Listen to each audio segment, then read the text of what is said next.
18 کلن حنان علي د پېښور اوسېدونکی دی.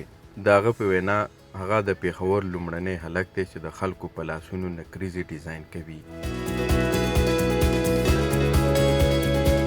حنان علي له تېرو 8 کلونو راهیسې نکریزې ډیزاین کوي. که واده وي یا اختر په لسګونو پیرودونکي د هغه د لاس ډیزاین شوي نکریزې لګوي او دی خورا مشهور دی. او بیا کسټمرز لاسونه باندې ولګولو نو داسې زما ته ډېر پریکټیس وشو مهندي باندې. نو زه اوس پروفیشنل مهندي آرټسټ یم پېښور کې او الحمدلله ما سره ډېر زیات کسټمرز دي او راځي دلته. زما سیلون هم ده او زما سوشل میډیا کې تھرو ما ته کسټمرز راځي. حنان علي د نکریزې ډیزاین سره یو ماهر انځورګر دی. د هغه په وینا هغه د خپلو آنلاین پاڼو له لارې پیرودونکي پیدا کوي او ښې پیسې هم ترلاسه کوي.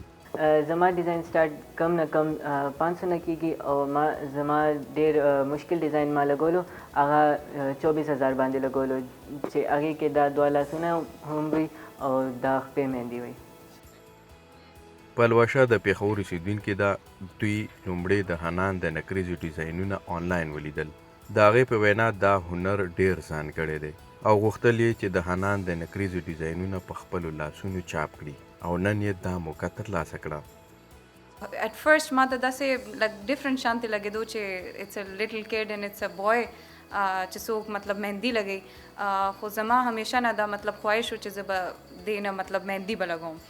نو فاینلی ما ته دا موقع ملاو شوه and he put this mehndi on my hand او ما ته ډېر زیات ماشاءالله ډېر زیات ښکلی ولګېدو.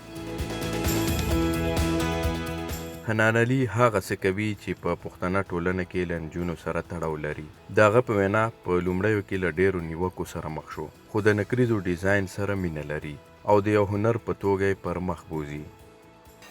خلک وایي داسې چې دا ښځو کار دی، تاسو دا ولې کوئ، تاسو هلکې او تاسو دا کار ښه نه لګي که نه. نو زما په خیال کې دا خبره ده چې دا کار ښځو وي او هلکه وي.